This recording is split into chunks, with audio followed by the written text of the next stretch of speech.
Hello learners, I am विदा your educator.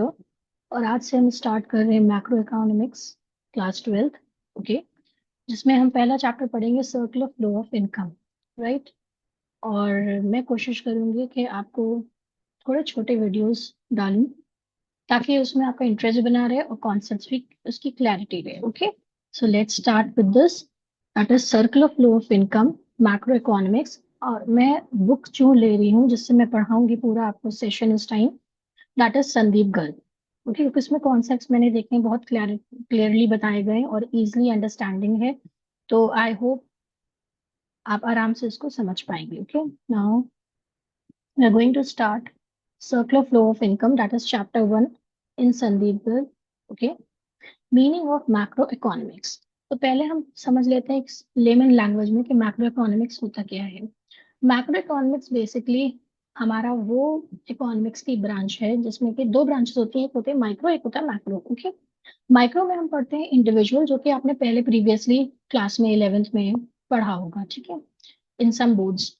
और अभी जो हम पढ़ रहे हैं वो है macro, that is on aggregate level. ठीक है, मैक्रो का मतलब ही हो गया एक लार्ज स्केल पे किसी भी चीज को हम पढ़ते हैं या समझते हैं। ओके, तो उसमें आपका मीनिंग हम सिंपल रखेंगे, माइक्रो मीन्स इंडिविजुअल की स्टडी, मैक्रो मतलब किसी चीज को बड़े उस पे सिस्टम को आप पढ़ रहे हैं पूरा, दैट इज नेशनल इनकम को पढ़ रहे हैं या एग्रीगेट सप्लाई को पढ़ रहे हैं या एग्रीगेट डिमांड को पढ़ रहे हैं, that is the macros in layman language. तो इस चैप्टर में बेसिकली हम लोग पढ़ेंगे क्या मीनिंग ऑफ मैक्रो इकोनॉमिक्स, उसका सर्कुलर फ्लो ऑफ इनकम कैसे होता है, stock and flow, types of circular flow and circular flow in a simple economy. Right, तो आज हम इसका स्टार्ट करते हैं। होपफुली हर कॉन्सेप्ट आपको अच्छे से क्लियर हो जाएगा। ठीक है, so let's begin. The term macro has been derived from the Greek word macros. Okay, तो ये आपका फर्स्ट डिफरेंस क्या है, दैट इज जो मैक्रो है वो ग्रीक वर्ड है, मैक्रोस से लिया गया है, विच मीन्स लार्ज। मैंने आपको पहले बताया था, दैट इज लार्ज से ही ये पूरा चलेगा सब। राइट, जो हम लार्ज लेते हैं ना, इंडिविजुअल लेते थे हम माइक्रो इकोनॉमिक्स में, और मैक्रो इकोनॉमिक्स में हम उसी चीज को पढ़ते हैं लार्ज स्केल पे। राइट, तो पहला क्या है डिफरेंस इसका, कि मैक्रोज है which means large. Okay, then so macro economics deals with the overall performance of the economy. जितना भी परफॉर्मेंस इकोनॉमी में हो रहा है, डिमांड हो रही है, सप्लाई हो रही है, हम सब इसको क्या करते हैं एग्रीगेट पे हिसाब से लेते हैं। ठीक है, इंडिविजुअल को हम इसमें इग्नोर करते हैं, कांस्टेंट रखते हैं। It is concern with the study of problems of the economy like inflation, unemployment, poverty etcetera. यानी कि हमारे पूरे सिस्टम में इन्फ्लेशन जो हो रहा है, अनएम्प्लॉयमेंट है, पॉवर्टी है, उसको हम लार्ज स्केल पे जब स्टडी करते हैं, that we study always in macro economics. Now, the emergence of macroeconomics as a separate branch can be traced back to 1936 when the British economist Lord J.M. Keynes published his book, The General Theory of Employment, Interest and Money. Macroeconomics is the part of economic theory which studies the behavior of aggregates of the economy as a whole. मैंने आपको पहले ही बताया था कि macro economics क्या है। Basically जो मैं अंडरलाइन करूँ यही मेन पॉइंट्स हैं जो आपको हमेशा याद रखने हैं, and then you can frame the answer. Macro economics क्या है, पार्ट है इकोनॉमिक थ्योरी। इकोनॉमिक थ्योरी का मतलब, इकोनॉमिक का मतलब कि कोई भी आप एक्टिविटी कर रहे हैं इकोनॉमिक्स में जो कि मनी से रिलेटेड होगा। हम प्रोडक्शन करते हैं, फिर कंजम्पशन करते हैं उस चीज का, तो ये सब क्या है, ये सब इकोनॉमी में है ना। और इसके रिलेशन में क्या होता है, दैट इज जब हम प्रोडक्शन करेंगे और कंजम्पशन करेंगे तो उसमें मनी का इन्वॉल्वमेंट होगा। ठीक है, तो that is the economic theory which studies the behaviour of aggregates. Aggregates का बिहेवियर मतलब लार्ज स्केल पे कैसे बिहेव करते हैं economy as a whole. For example, अब नेशनल इनकम को अगर हमें पढ़ना है तो हम क्या करेंगे, मैक्रो इकोनॉमिक्स का हमें कॉन्सेप्ट्स क्लियर होने चाहिए, और मैक्रो इकोनॉमिक्स के थ्रू ही हम जो कि लार्ज कॉन्सेप्ट्स हैं उन्हीं को हम स्टडी करते हैं। क्योंकि इंडिविजुअल वाला जो होता है, डिमांड एंड सप्लाई, ये सब आपको किस में जाता है, this is micro economics. Macro economics में नेशनल इनकम, एग्रीगेट आउटपुट, कितना आउटपुट हुआ, पूरा प्रोडक्शन कितना हुआ इकोनॉमी में। ठीक है ना, हमारे पूरे नेशनल लेवल पे कितना प्रोडक्शन हुआ, नेशनल इनकम कितनी, एक अकेले की इंडिविजुअल की इनकम हम यहाँ पे बात नहीं कर रहे हैं, हम कर रहे हैं पूरे नेशनल की, नेशन की पूरी कितनी इनकम थी। तो हम एक आदमी के बारे में जहाँ पे बात करेंगे वो होगा माइक्रो इकोनॉमिक्स। जहाँ पे बहुत से लोगों के बारे में, पूरी इकोनॉमी के बारे में बात करेंगे, that is the macro economics in simple terms. Aggregate consumption, its main tools are aggregate demand and supply. Okay, तो ये हम प्रीवियसली माइक्रो का जस्ट ऑपोजिट समझ ली मैक्रो होता है। इन शॉर्ट अगर मैं सिंपल आपको अंडरस्टैंडिंग के लिए बताऊंगी then the difference between micro and macro, let's start with that. Difference क्या होता है यही मैंने आपको शुरू में भी बताया था, लेकिन बस क्या है आपका कि माइक्रो और मैक्रो का डिफरेंस जो होता है वो हम अब इसमें देखेंगे बुक में हमें कैसे बताया गया है, कैसे दिया गया है, ठीक है। मेन मेन पार्ट्स आप देख लोगे। दैट इज जब भी डिफरेंस आए स्टूडेंट्स आप हमेशा ये करिएगा कि उसको हमेशा आंसर करना चाहिए आपको इस तरह के बेसिस पे, इस तरह का फॉर्मेट होना चाहिए। दैट इज वन साइड आपको 3 कॉलम्स बनाना है, basis then micro then macro. जो भी मतलब डिफरेंस बिटवीन जिसमें भी होगा वो इन 2 कॉलम्स में बेसिस लिखना जरूरी है, मस्ट है, क्योंकि उस पर पॉइंट्स आपको अच्छे मिलते हैं, right. Now, first we are going to start here difference between micro and macros economics. You have already studied microeconomics in your previous class. ठीक है? Let us now study the various points of difference between micro and macroeconomics. Now, first of all, किसी भी चीज का difference लिखते हैं तो हमें पहले में meaning देखना पड़ता है, right? Microeconomics is that part of economic theory which studies the behavior of individual units of an economy. मैंने आपको पहले ही स्टार्टिंग में बताया कि माइक्रो का मतलब आई का मतलब ही यहाँ पे होता है individual. I stands for individual, right. तो हम लोग छोटे छोटे पॉइंट्स अगर रखेंगे तो हमें लर्न करने में भी आसान रहेगा। Okay, I stands for individual and A stands for aggregates. Okay, that is for large. तो micro economy is that part of economic theory which studies the behaviour of individual. हम कैसे बिहेव करते हैं इंडिविजुअल यूनिट्स, कैसे behaviour उनका रहता है micro economics में, तो वो स्टडी किया जाता है माइक्रो। मैक्रो में वही चीज क्या होती है, it is a economic theory which studies the behavior of aggregates of the economy as a whole। ठीक है, राइट। देन टूल्स क्या होते हैं, जो माइक्रो इकोनॉमिक्स आपने प्रीवियस क्लास में पढ़ी होगी तो उसमें आपने डिमांड एंड सप्लाई का बेस लेके ही सब कुछ पढ़ा होगा कि इंडिविजुअल कैसे बिहेव करेगा, राइट। कि डिमांड ज्यादा है कि कम होगी, या सप्लाई ज्यादा है कि कम होगी, तो इंडिविजुअल कैसे उसको रिएक्ट करेगा। सिमिलरली जब मैक्रो इकोनॉमिक्स हम स्टडी करेंगे तो हम मेन हमारे टूल्स के होंगे aggregate demand and aggregate supply. ठीक है, सबकी डिमांड, जितने भी लोग जो है कंजम्पशन कर रहे हैं, and aggregate supply that is the producers. Okay, then basic objective, main objective क्या होता है इसका माइक्रो इकोनॉमिक्स में, price of the commodity, determine the price of the commodity और द फैक्टर्स ऑफ प्रोडक्शन। हमें देखना होता है कि कमोडिटी का प्राइस कितना है और फैक्टर्स ऑफ प्रोडक्शन के प्राइस क्या है। और basic objective, determine the economic income and employment level of the economy. ठीक है, सो दोनों के ऑब्जेक्टिव्स बिल्कुल अलग अलग हैं। एक का है इंडिविजुअल लेवल पे, एक का है एग्रीगेट लेवल पे। तो एग्रीगेट लेवल पे हम देखते हैं कि इनकम कितनी जनरेट हो रही है और एम्प्लॉयमेंट कितना चल रहा है इकोनॉमी में, right. Then degree of aggregation, right. ना हियर डिग्री ऑफ एग्रीगेशन का मतलब होता है कितना सम होता है माइक्रो में। सम मतलब टोटल। तो इसका क्या होगा, इसका लिमिटेड होगा, क्योंकि because we are considering only, हम किस चीज को कंसिडर कर रहे हैं, इंडिविजुअल को, राइट। तो इसका लिमिटेड डिग्री हो जाएगा एग्रीगेशन। और इसमें कहता है हाईएस्ट, क्यों, क्योंकि हम पूरी इकोनॉमी की नेशनल इनकम ले रहे हैं। पूरी इकोनॉमी में एग्रीगेट सप्लाई कितनी हो रही है, एग्रीगेट डिमांड कितनी हो रही है, तो इसमें क्या हो जाएगा आपका, दैट इज के आप जो है इनके डिग्री ऑफ एग्रीगेशन भी अलग अलग होता है। आई होप इतना डिफरेंस आपको क्लियर हो गया होगा कि माइक्रो और मैक्रो में डिफरेंस क्या होता है। Micro stands for individual and macro stands for aggregate, right. Now let's start with the second part. इसका और क्या दिया गया है, difference between micro and macro, और भी पॉइंट्स हैं। बेसिक अजम्पशंस, हम इसमें क्या करते हैं, जब हम माइक्रो पढ़ते हैं तो हम अज्यूम करते हैं कि मैक्रो के जो जितने भी आपके वेरिएबल्स हैं वो कांस्टेंट हो जाएंगे, उसमें कोई चेंज नहीं आएगा, राइट। और यही चीज हम इसमें अज्यूम करते हैं, that is in macro. When जब स्टडी करेंगे मैक्रो को तो हम माइक्रो के वेरिएबल्स को कांस्टेंट रखेंगे। जैसे कि इसमें लिखा भी है, basic assumptions, it assumes all the macro variables to the constant that to be constant, right? That is, it assumes that national income है, consumption, saving, etc. और constant। ये सब क्या है, national income, national consumption, national saving, सब आपके macro economics के concept है, जो हम आगे अभी डिटेल में पढ़ेंगे। एक सिंपल सा ये आपका एक पुराना है, लेकिन बस ये आपको कॉन्सेप्ट क्लियर होना चाहिए when you are studying economics, right. Then it assumes that all the micro variables like decisions of household, firms, prices of individual products are constant। यानी कि आपके जितने भी जो इंडिविजुअल का डिसीजन है वो आपको एग्रीगेट पे आके नेशनल डिसीजंस को नहीं करेगा ना, फर्क नहीं पड़ेगा, तो हम इसको ये कॉन्सेप्ट कांस्टेंट रखेंगे। Then other name. अब ये भी चीज एक डिफरेंस है कि माइक्रो इकोनॉमिक्स का अदर नेम जो है, दूसरे नाम से जानी जाती है, that is the price theory, as it is primarily concerned with the determination of prices of commodities and factors of production, whereas macroeconomics is also known as the income and employment theory। क्योंकि हम national level पे workout कर रहे हैं, इस पे पढ़ाई करेंगे, इसका कॉन्सेप्ट्स देखेंगे, ओके। और माइक्रो इकोनॉमिक्स के कॉन्सेप्ट्स और वेरिएबल्स को कांस्टेंट रखेंगे, so it is known as the income and employment theory, okay. Then examples, मैंने आपको पहले बताया था कि इंडिविजुअल हम पूछेंगे माइक्रो में, तो उसके एग्जांपल्स हो जाएंगे इंडिविजुअल इनकम, इंडिविजुअल आउटपुट। और जब हम नेशनल लेवल की बात करेंगे, यानी कि एग्रीगेट की बात करेंगे, तो हमारे एग्जांपल्स हो जाएंगे national income and national, okay. I hope इसका डिफरेंस अच्छे से क्लियर हो गया होगा, आपकी बुक्स में भी दिया गया होगा, जो भी आप फॉलो करते हो उसमें भी देख लेना, okay. But always try to answer the differences with the basis, okay।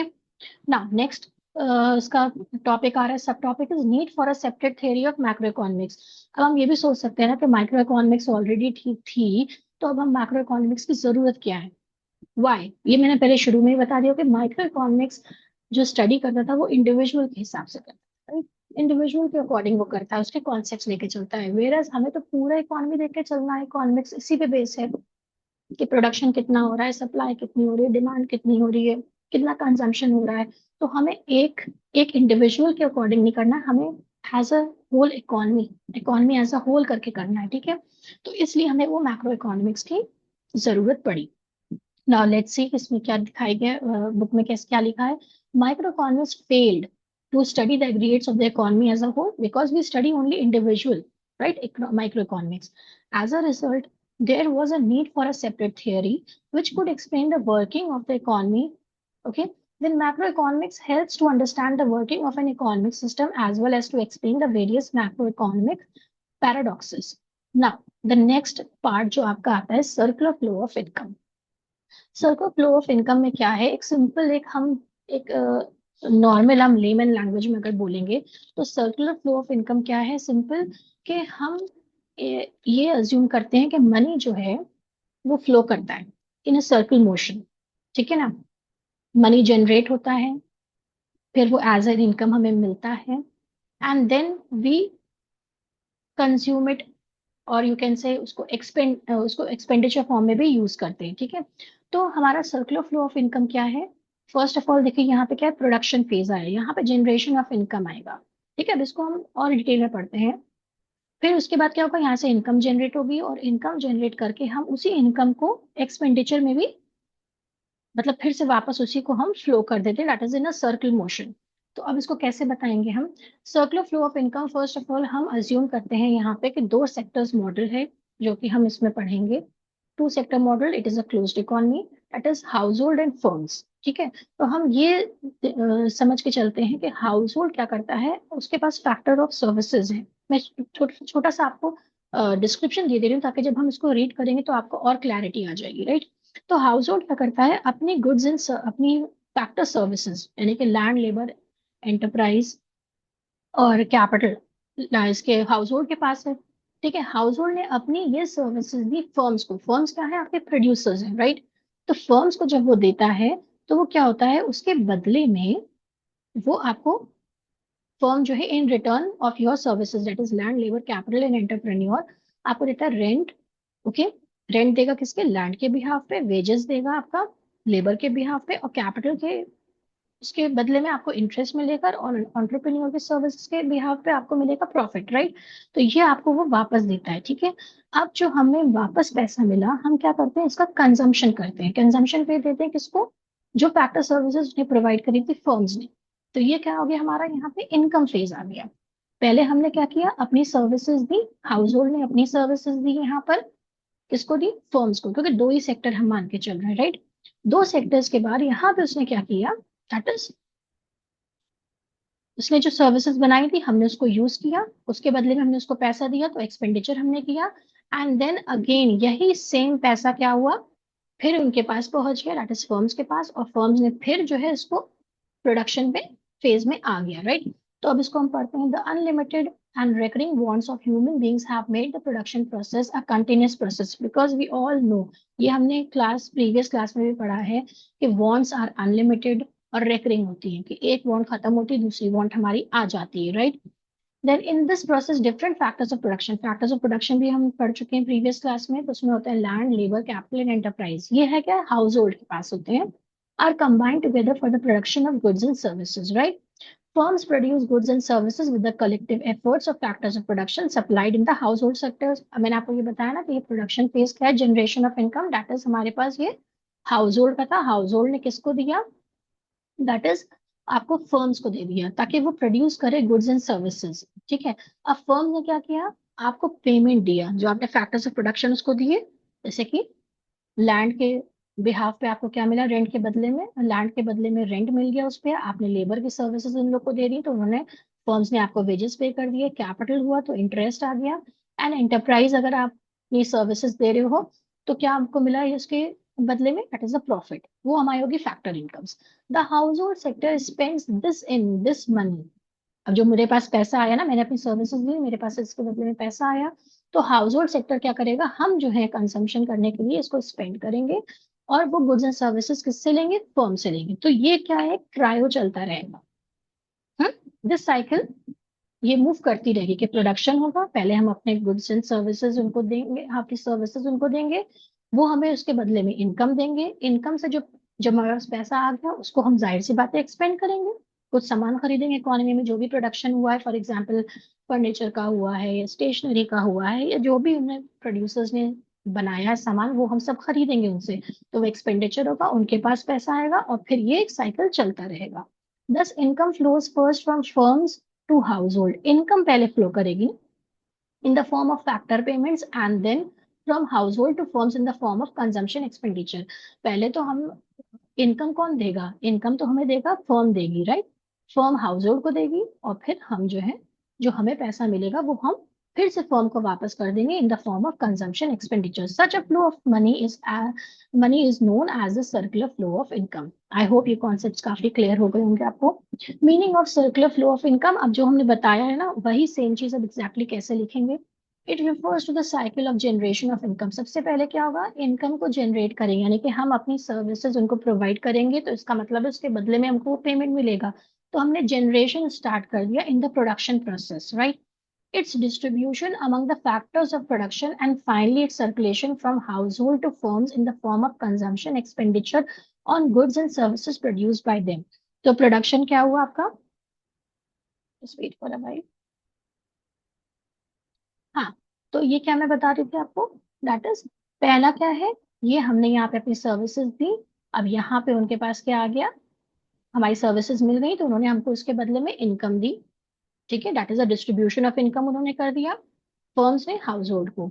और यहाँ पे क्या हुआ, अब जब मेरे पास जब पैसा आया, यानी कि हाउस होल्ड के पास, कंजम्पशन के पास जब पैसा आ गया, अब हम उसको क्या करेंगे, उसको एक्सपेंड करेंगे, जो भी सर्विसेज हमें प्रोवाइड की गई हैं, फर्म्स ने बनाई है, that is a disposition of income. तो ये क्या, एक सर्कुलर आपको दिख रहा है, राइट।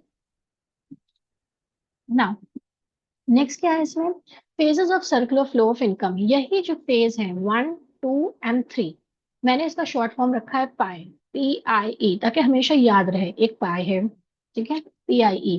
तो प्रोडक्शन फेज जाके, जहाँ पे जनरेशन ऑफ इनकम भी इसको कहा जाता है, income phase that is the distribution of income भी बोलते हैं इसे, एंड एक्सपेंडिचर फेज जिसको हम डिस्पोजिशन ऑफ इनकम भी बोलते हैं ना। इसको हम डिटेल में थोड़ा सा एक बार और रीड कर लेते हैं। There are 3 different phases, generation, distribution and disposition. Generation, distribution, disposition. In circular flow of income as shown in the given diagram, generation phase. In this phase, firms produce goods and services with the help of factor services. तो यहाँ पे क्या करते हैं, firms जो है produce करती हैं, राइट, प्रोडक्शन फेज हो रहा है, प्रोड्यूस कर रही है with the help of factor services, जो भी हमने इनको land, labour, capital, enterprise, entrepreneur दिया है, उससे ये सर्विसेज प्रोड्यूस करती है, that is why it is known as a production phase. Now next क्या आता है, डिस्ट्रीब्यूशन फेज। डिस्ट्रीब्यूशन फेज में क्या होता है कि this phase involves the flow of factor income.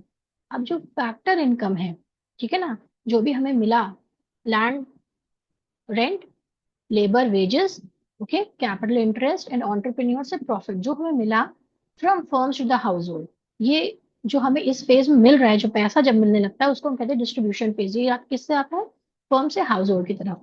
And disposition phase, in this phase the income receive by factors of production, ठीक है। अब जब हमें इनकम मिल गई है, is spent on the goods and services produced by firm, right?